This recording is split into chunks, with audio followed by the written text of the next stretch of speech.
Anong ginawa ko? Ito po yung resibo ng kanyang mga in-order. Sabay-sabay niya pong in-order, tapos ayaw niyang bayaran. Sir, kitang-kita naman yung mga ebidensya, oh. Sumama na lang kayo sa akin para walang gulo.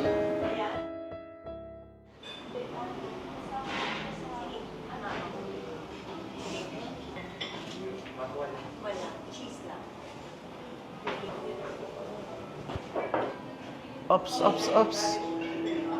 Hindi ka pwedeng umpo dyan, sir. Ha? Hindi naman ito naka-reserve ah. Bakit ha?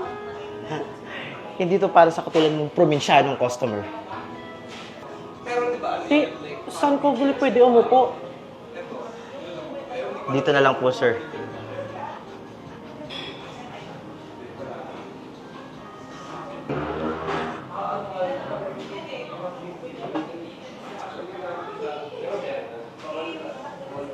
Sobrang ganda, galing no? Dito talaga sa pinakadulo? Opo, sir. Yan lang po kasi available para sa inyo.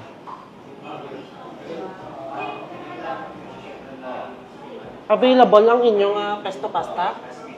Wala po kaming pesto eh. Ano yung available nyo na pasta o orderin ko? Meron po kaming chicken, cheese, truffle pasta. O sige, ayan, orderin ko yan. Ay, sure po ba kayo, sir? Baka di niyo po kayang bayaran eh. Afford niyo po ba? Medyo mahal po kasi siya sa ordinaryong pasta namin. Sure gani, magbabayad nga ako.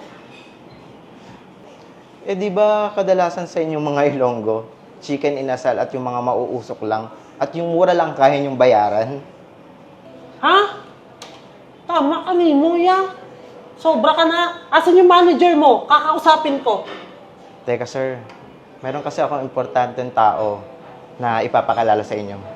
Tatawagin ko lang sir ha.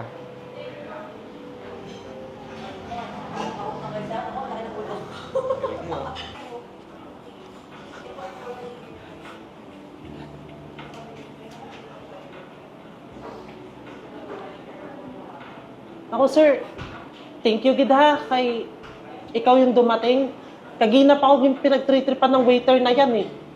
Sabi ko, manager yung pinapatawag ko, ikaw yung tinawag. Naku sir, ganyan yung mga modo sa mga ganyang customer. Pakidampot na lang yan sir. Sir, sumama na lang kayo sa akin. Ha? Anong ginawa ko? Ito po yung resibo ng kanyang mga in-order. Sabay-sabay niya pong in-order, tapos ayaw niyang bayaran. Sir, kitang-kita naman yung mga ebidensya, oh. Sumama na lang kayo sa akin para walang gulo. Sir, maiwan ko muna po kayo kasi padating po yung manager namin.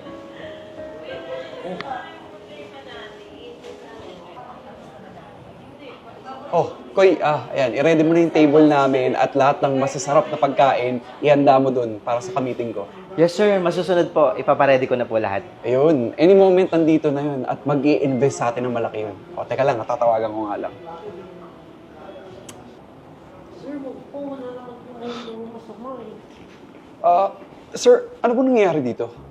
Ito po kasing customer nyo. Ayaw hong magbayad. Naku sir, mukhang may hindi pagkakaintindihan dito. Investor po namin yan. Nagkakamali po kayo, pakawalan niyo po siya. Ganun po ba? Sige, ayos na ho ako. Teka sir, siya po yung investor natin? Eh mukha nga siya magawali sa kalsada eh.